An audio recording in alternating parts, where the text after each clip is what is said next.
Hello साथियों, स्वागत है आपका अपने ही चैनल एग्जामगढ़ में। जैसे कि साथियों, हम रीजनिंग का आज अपना अगला चैप्टर सदृशता या एनालॉजी पर चर्चा करेंगे। एनालॉजी 3 प्रकार का होता है। एनालॉजी जो है वह 3 प्रकार का होता है।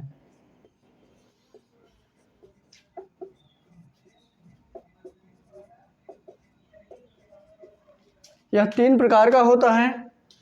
पहला टाइप है टाइप फर्स्ट।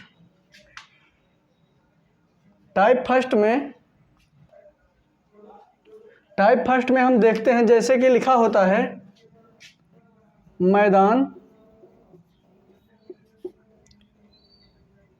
मैदान, फिर यहाँ हॉकी लिखा रहेगा, हॉकी समानुपात करके दिया रहेगा क्रिकेट।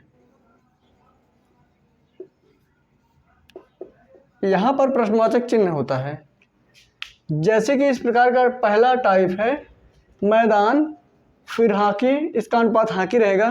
मतलब जिस प्रकार मैदान से संबंधित है हॉकी, उसी प्रकार क्रिकेट से क्या संबंधित है, पहला टाइप हो गया। और टाइप सेकंड होता है टाइप सेकंड होता है कि जैसे कि यहाँ लिखा होता है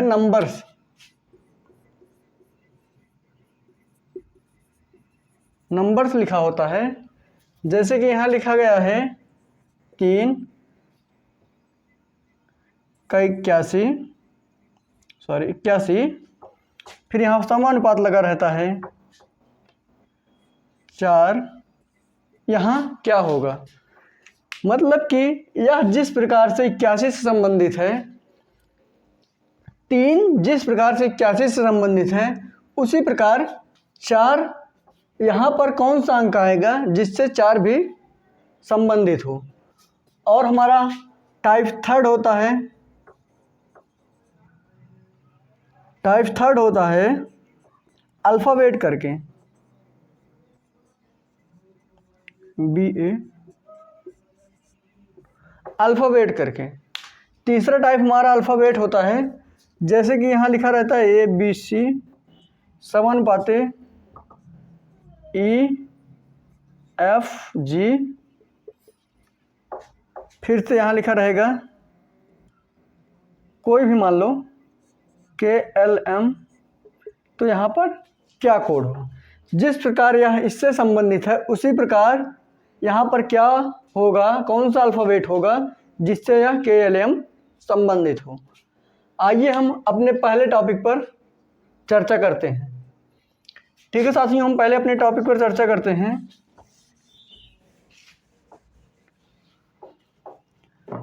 जैसे कि यहाँ लिखा हुआ है मैदान, हॉकी, समानुपाते क्रिकेट, अनुपात प्रश्नवाचक चिन्ह। तो यहाँ हमें विकल्प के रूप में लिखा रहता है ए लिखा रहेगा। यहाँ पे मान लो मैदान दे दिया पहला, दूसरा दे दिया पिच,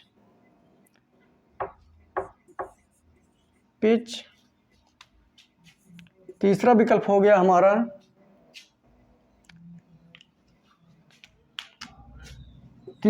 हो गया रिंग, और चौथा विकल्प हो जाएगा इनमें से कोई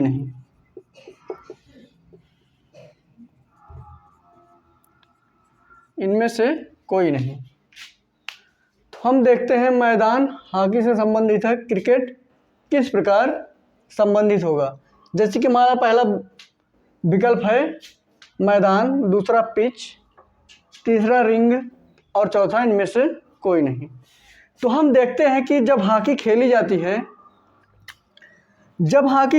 है तो ऐसा मैदान गोल सा रहता है, और दोनों टीमों का यहाँ पर गोलकीपर होते हैं, यहाँ पर गोलकीपर होंगे, एक गोलकीपर यहाँ होगा, यहाँ बीच में गेंद रखी हुई होती है, एक बीच में गोला बना रहेगा, यहाँ 2 प्लेयर खड़े होंगे, बाकी और प्लेयर इधर उधर छिटके हुए होते हैं।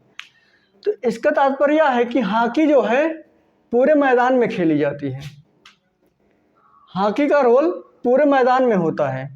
लेकिन क्रिकेट जो है, क्रिकेट का मेन रोल उसके पिच से होता है। जो 22 गज का पिच होता है, उसी से मेन मुद्दा उसका होता है। जैसे यहाँ स्टंप लगे होते हैं 3, एक तरफ से गेंदबाज अपनी गेंदबाजी करता है और दूसरे तरफ बल्लेबाज खड़ा होता है जो कि वह बल्लेबाजी करता है। इसलिए हमारा इसमें सबसे मजबूत विकल्प ये पिच होगा, क्योंकि क्रिकेट पिच पर खेली जाती है। ठीक है साथियों, अब हम अपने अगले प्रश्न की ओर बढ़ते हैं।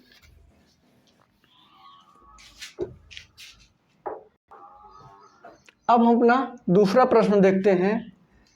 जिस प्रकार फुटबॉल गोल से संबंधित है, उसी प्रकार बास्केट किस खेल के लिए यूज की जाती हैं। जैसे कि हम फुटबॉल में देखते हैं, प्लेयर में आपस में दौड़ते हुए एक गोल सी गेंद होती है, जिसे जब दूसरे प्लेयर के ग्राउंड में यहाँ होता है गोलकीपर, उसके गोल में एक गोल दागा जाता है। जब गेंद यहाँ आ जाती है गोलकीपर को बीट करके, तो उसे एक गोल कहते हैं, मतलब कि वहाँ एक गोल माना जाता है। फुटबॉल में एक गोल होता है। उसी प्रकार बास्केट किससे संबंधित है, तो बास्केट हमारा बास्केटबॉल से संबंधित होगा, क्योंकि आप जब देखते हैं यहाँ पर एक ऐसा डंडा सा बना रहता है, उसमें यहाँ एक कुछ लगा रहता है और यहाँ टोकरी जैसा होता है, जाली नीचे लगी रहती है, जिसमें जब एक प्लेयर उसमें गेंद को डालता है और जाली से नीचे बाहर निकल आता है तो वह उसका एक गोल माना जाता है। इसीलिए बास्केट जो है, जो टोकरी के आकार का ऊपर बना हुआ होता है, वही बास्केट होता है, जिसका यूज बास्केटबॉल में किया जाता है। ठीक है साथियों, यदि वीडियो पसंद आ रही हो तो वीडियो को आप लाइक करिएगा। ठीक है, अब हम अपने अगले प्रश्न की ओर बढ़ते हैं। जैसे साथियों हमारा अगला क्वेश्चन है, कलम जो है लेखक से संबंधित है, उसी प्रकार कौन सी वस्तु बल्लेबाज से संबंधित होगी।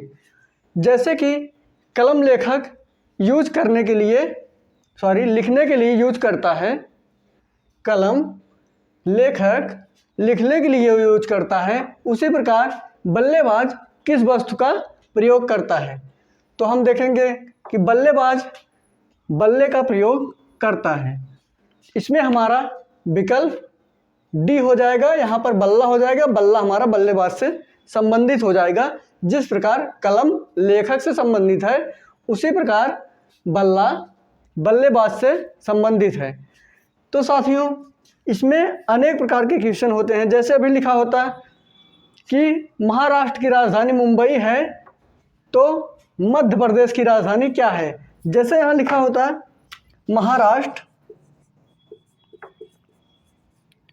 महाराष्ट्र संबंधित है मुंबई से, तो मध्य प्रदेश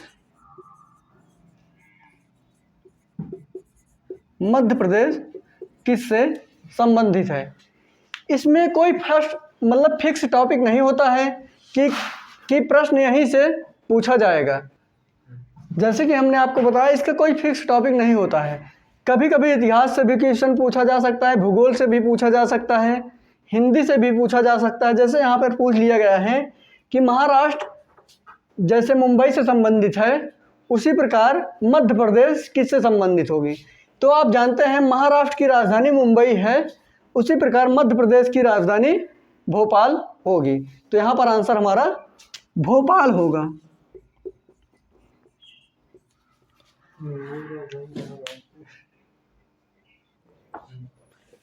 ठीक है साथियों, आशा करता हूँ आपको समझ में आ रहा होगा। अब हम अपने अगले प्रश्न की ओर बढ़ते हैं। देखते हैं हमारा अगला प्रश्न क्या होता है। आइए साथियों हम लोग अपना अगला प्रश्न देखते हैं। जैसे कि आयतन को हम लीटर में मापते हैं, जैसे कि आयतन को लीटर में मापते हैं, तो क्षेत्र को, जैसे कोई क्षेत्र है, उसे हम इन सब में से किस में मापेंगे। तो हम देखते हैं यहाँ पर डिग्री लिखा हुआ है। डिग्री को हम टेम्परेचर मापने के लिए यूज़ करते हैं। और ये जो दूसरा विकल्प है रेडियन को हम कोण मापने के लिए यूज करते हैं। और तीसरा जो विकल्प है हेक्टेयर, जैसे कि हमारा खेत होता है, जैसे कि आप लोग जान रहे होंगे कि हमारा जो खेत होता है वह अधिकतर हेक्टेयर में लिखा होता है। तो इसी प्रकार हम क्षेत्र को हेक्टेयर में मापेंगे। ठीक है साथियों। और न्यूटन हमारा बल का मात्रक है, इससे हमारा बल मापा जाता है, यह आप लोग भी जानते होंगे। शेर मांस से संबंधित है, तो गाय हमारी किससे संबंधित है? जैसे कि साथियों शेर मांस से संबंधित है, तो गाय किससे संबंधित है? पहला विकल्प कीड़ा, दूसरा विकल्प पशु, और तीसरा विकल्प घास, और चौथा विकल्प इनमें से कोई नहीं।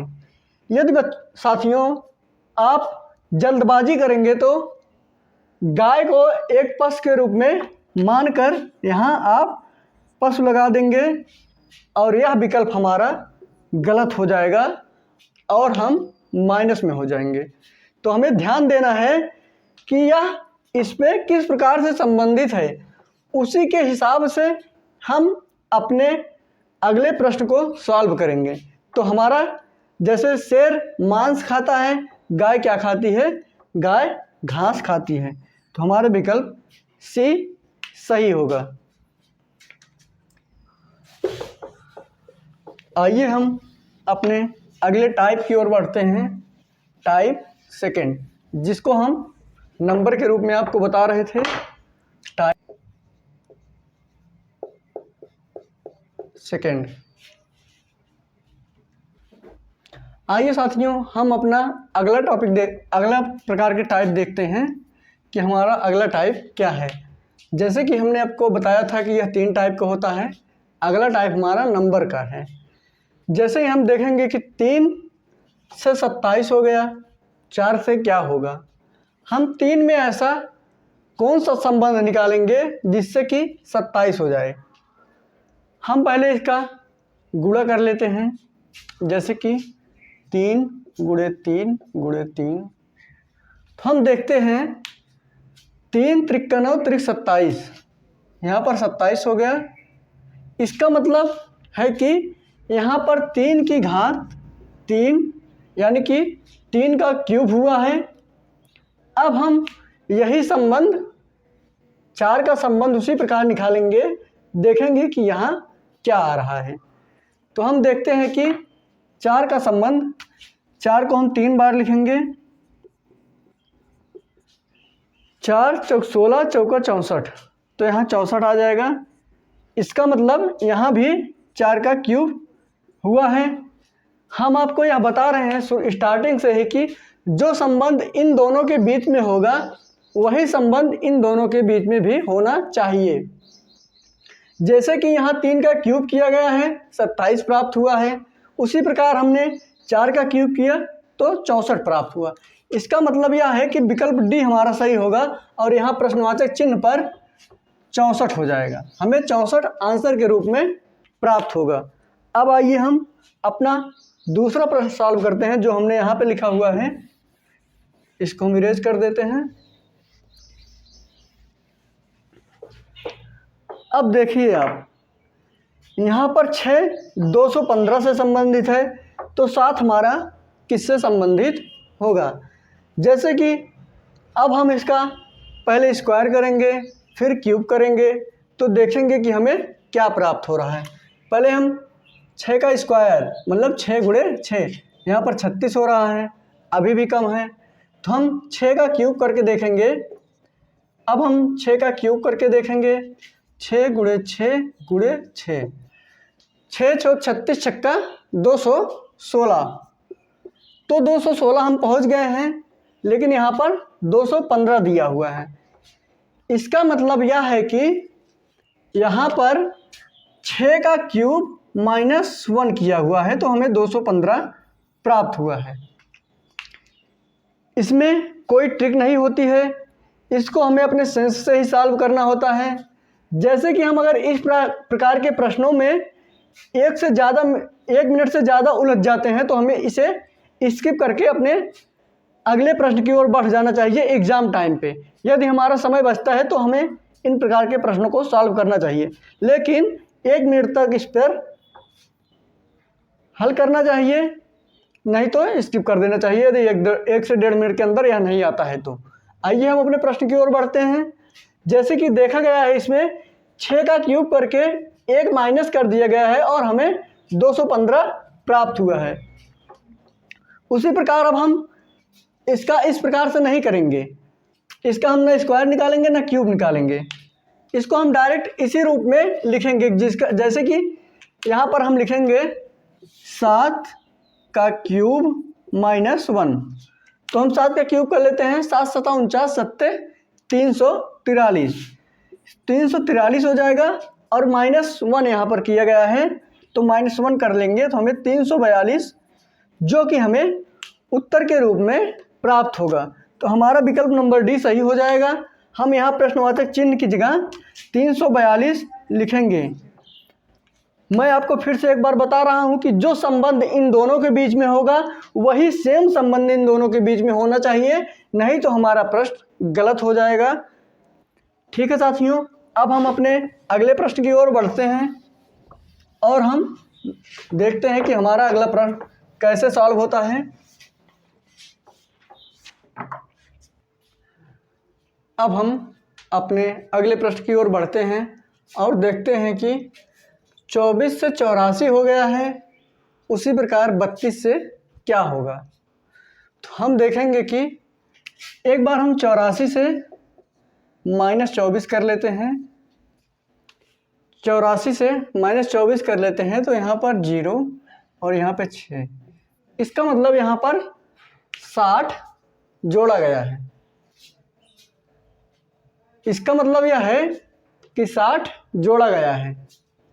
आइए हम अपने दूसरे प्रकार के प्रश्न पर बढ़ते हैं। यहाँ पर दिया गया है 32 और 32 में यदि हम 60 जोड़ेंगे तो यह 92 हो जाएगा, जो कि विकल्प नंबर 1 को दर्शाएगा। अब हम इसी प्रश्न को एक दूसरे तरीके से सॉल्व करते हैं और देखते हैं कि वह प्रश्न यह कैसे दूसरे तरीके से सॉल्व होता है और इसमें हमारा उत्तर अलग आ जाएगा। क्योंकि कभी कभी ऐसा होता है जब एग्ज़ाम टाइम में देखते हैं कि हमारा उत्तर कुछ और आया रहता है और किसी और का उत्तर कुछ और आया रहता है। हमारा उत्तर सही मानकर या दूसरे का उत्तर सही मानकर एग्जामिनर आंसर को सही मान देता है तो हम उस पर एप्लीकेशन डालते हैं और वह क्वेश्चन गलत होकर दोनों को एक एक अंक प्राप्त होता है। आइए हम आपको दूसरा विकल्प इसमें दिखाते हैं कि किस प्रकार दूसरा विकल्प इसमें सॉल्व होगा। जैसे कि हम 2 का जब क्यूब कर देंगे, 2 का क्यूब करेंगे तो हमें 8 प्राप्त होगा और हम इस 4 को इसके ठीक पीछे ऐसे ही लिख लेंगे, एज इट इज 4 को हम इसके पीछे उतार लेंगे। अब हम इसमें देखेंगे 32 में 3 का क्यूब करेंगे तो 27 हो जाएगा और जब हम 2 को एज इट इज इसके नीचे उतारेंगे तो हमारा विकल्प नंबर सी सही हो जाएगा। देखिए दोस्तों, जो सॉल्व किया गया है दोनों तरीके आपस में मिल रहे हैं। जैसे कि जब हमने इसमें 60 जोड़ा तो 84 प्राप्त हुआ, इसमें 60 जोड़ा तो 92 प्राप्त हुआ। उसी प्रकार यदि हम इसका क्यूब करके इसको एज इट इज लिख दे रहे हैं तो 84 प्राप्त हो रहा है और 3 का क्यूब करके इसको एज इट इज लिख दे रहे हैं तो हमें 272 प्राप्त हो रहा है। इस प्रकार को प्रश्न को आयोग दोनों प्रकार के जो उत्तर दिए रहता है उसे सही मान लेता है। आइए हम अपने अगले प्रश्न की ओर बढ़ते हैं। इसके कई तरीके होते हैं, जरूरी नहीं है कि आप 60 जोड़कर करिए या आप जरूरी नहीं है कि क्यूब करके जोड़िए। आइए हम देखते हैं कि हमारा दूसरा प्रश्न किस प्रकार से सॉल्व होगा। जैसे कि हम देख रहे हैं कि 42 से 164 हो गया है, 51 से हमें क्या प्राप्त होगा। हमने क्या इसमें किया हुआ है जिससे कि हमें 164 प्राप्त हुआ है। हमने इसमें क्या किया हुआ है जैसे कि हमें 164 प्राप्त हुआ है। हम 42 को देखेंगे,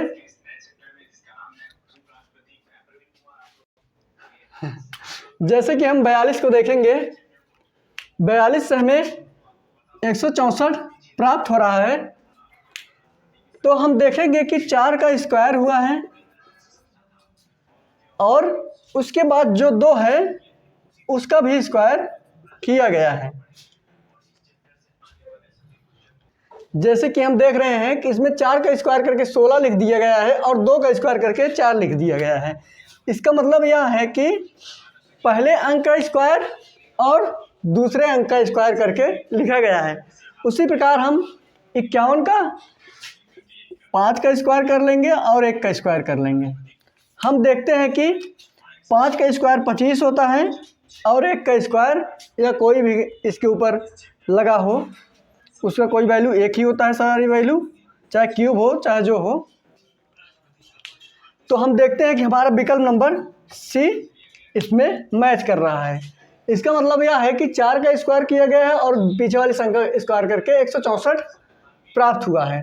उसी प्रकार हमने यहाँ 5 का स्क्वायर किया है और 1 का स्क्वायर किया है। 5 का स्क्वायर 25 और 1 का स्क्वायर 1 ही होता है। तो आशा करता हूँ दोस्तों आपको समझ में आया होगा। अब हम आपको 2 प्रश्न होमवर्क के रूप में दे रहे हैं जिसको आप सॉल्व करिएगा और कमेंट बॉक्स में उसका उत्तर बताइएगा और हम उन 2 प्रश्नों पर कल चर्चा करेंगे। जैसे कि साथियों यह 2 प्रश्न हमने आपको दिया हुआ है जिसको आप सॉल्व करके हमारे कमेंट बॉक्स में कमेंट करिएगा कि पहले का उत्तर कौन सा आ रहा है और दूसरे का उत्तर क्या आ रहा है। जैसे कि हमारा बाघ जो है भारत से संबंधित है, उसी प्रकार गाय हमारी किस देश से संबंधित होगी, और जिस प्रकार पक्षी घोंसला से संबंधित है उसी प्रकार शेर हमारा किससे संबंधित होगा, जंगल से, नदी से, गुफा से और पहाड़ों से। इन दोनों प्रश्नों को आप सॉल्व करके हमारे कमेंट बॉक्स में कमेंट करिएगा और फिर हम कल इस पर चर्चा करेंगे। ठीक है साथियों, यदि वीडियो आपको पसंद आया हो तो वीडियो को लाइक करिए, चैनल को सब्सक्राइब करिए और दोस्तों के साथ शेयर करिए। धन्यवाद।